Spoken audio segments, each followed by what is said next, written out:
London से चोरी की गई गाड़ी जो कि कराची से बरामद हुई है, बेंटले मुलसैन V8 ऑटोमेटिक। इसकी कस्टम ड्यूटीज और टैक्सेस डालकर जो कीमत बनती है पाकिस्तानी, वो 31 करोड़ 74 लाख रुपए के करीब है। लंदन से चोरी होने के बाद ब्रिटिश इंटेलिजेंस एजेंसी ने पाकिस्तान को खुफिया मालूमात और उसका चेसी नंबर था वो मुतल्लिका हुकाम को दिया, और इसके अंदर एक ट्रैकर लगा होता है जिसकी मदद से पता चला कि ये गाड़ी कराची के किस मुकाम पर खड़ी है। पाकिस्तानी कस्टम हुकाम ने कराची में छापा मारा और अपार्टमेंट की बिल्डिंग में पार्किंग में ये गाड़ी खड़ी थी, जिसके ऊपर सुरमई रंग का एक कपड़ा जो है उससे इसको ढका गया था।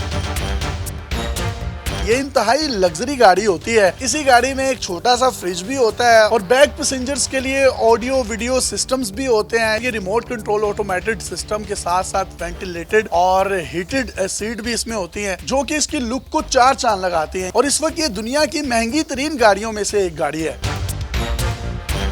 कस्टम हुकाम ने जब इस गाड़ी को अपनी तहवील में लेना चाहा तो उसके मालिक ने आए बाएं शाएं की और कहा कि जो चाबी है वो मेरे पास नहीं है। फुटेज में देख सकते हैं किस तरीके से उसको धक्का लगा रहे हैं और उसको लेफ्ट राइट मूव करने की कोशिश कर रहे हैं। और मजे की बात यह है कि इस गाड़ी पर एक नंबर प्लेट भी लगी हुई थी जो कि महकमा एक्साइज की मिली भगत से लगाई गई।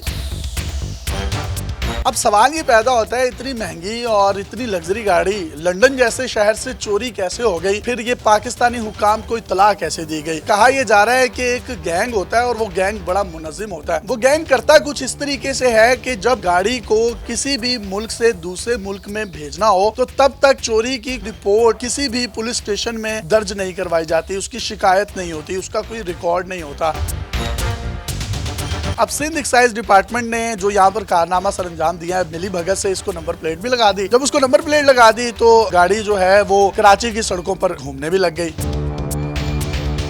ये कोई पहला दूसरा वाकया नहीं है। उसी अपार्टमेंट से एक और गाड़ी भी रेंज रोवर बरामद हुई है जिसको ट्रैक्टर की मदद से खींचा जा रहा है, क्योंकि उसकी चाबी भी उसके मालिक के पास नहीं थी।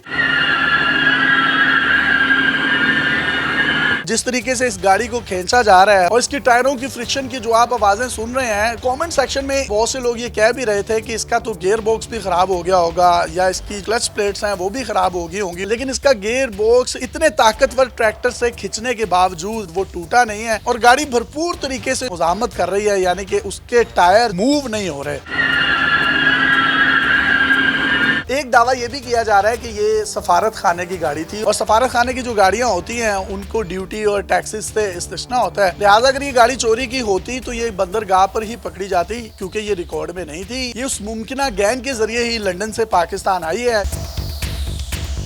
मालिक को गिरफ्तार कर लिया गया और मालिक का ये कहना था कि ये उसने एक और शख्स से खरीदी थी जिसने उसको ये मेक श्योर किया था कि दिसंबर 2022 में इसकी सारी डॉक्यूमेंटेशन क्लियर हो जाएंगी। तो उसके बाद वो मुतमईन था कि जब गाड़ी को नंबर एक्साइज की तरफ से लगाया तो इसके तमाम लीगल प्रोसीजर जो है वो कंप्लीट हो चुके हैं। कस्टम हुकाम ने उस शख्स को भी गिरफ्तार किया जिसने इस शख्स को ये गाड़ी क्लियर करवा के दी है और इस पर एक FIR भी दी है, जिसके मुताबिक महकमा एक्साइज के वो लोग जिन्होंने मिली भगत से इसको जाली नंबर प्लेट लगाई, उनकी भी इंक्वायरी होगी और उनको भी शामिल तफ्तीश किया जाएगा। और FIR में उस कानून का भी हवाला दिया गया है कि इस तरह की गाड़ियों को जब पाकिस्तान में लेकर आया जाता है तो उसके लिए वजारत खारजा और कस्टम हुकाम की इजाजत के साथ साथ इस पर आयद जो टैक्स ड्यूटी होती है वो भी देना होती है। अब अगर इसकी शफाफ तरीके से तहकीकात हो तो मैं मेक श्योर कर सकता हूँ ये सिंध का कोई बहुत बड़ा वडेरा या कोई बहुत बड़ा कोई सियासतदान होगा जिसने ये महंगी तरीन गाड़ियां उस गैंग के जरिए पाकिस्तान में मंगवाई हैं और वहां पर क्लेम कर दिया गया कि ये गाड़ी चोरी हो गई है। इंश्योरेंस कंपनी वहां पर उनके पैसे उनको पे कर देगी, यहाँ पर कोई ऑक्शन होगी और उसी ऑक्शन के नतीजे में कोई ना कोई शख्स भारी अमाउंट देगा और इस गाड़ी को ले लेगा, फिर भी उसको जो है वो करोड़ों रुपए का फायदा हो सकता है। अब ये बात मीडिया की नजर में आई तो ये केस हाई प्रोफाइल बना, वरना इस तरह की कई ऐसी गाड़ियां कराची में और अगर आप बलोचिस्तान में चले जाएं तो गैर कानूनी गाड़ियां जो कि लग्जरी भी हैं और महंगी हैं और शायद इससे भी महंगी गाड़ियां हैं जो कि दंदनाती हुई फिरती हैं और उनको पूछने वाला कोई नहीं और कौमी खजाने को एक बड़ा टीका लग रहा है। अपने मेजबान यासिर शामी को इजाजत दीजिए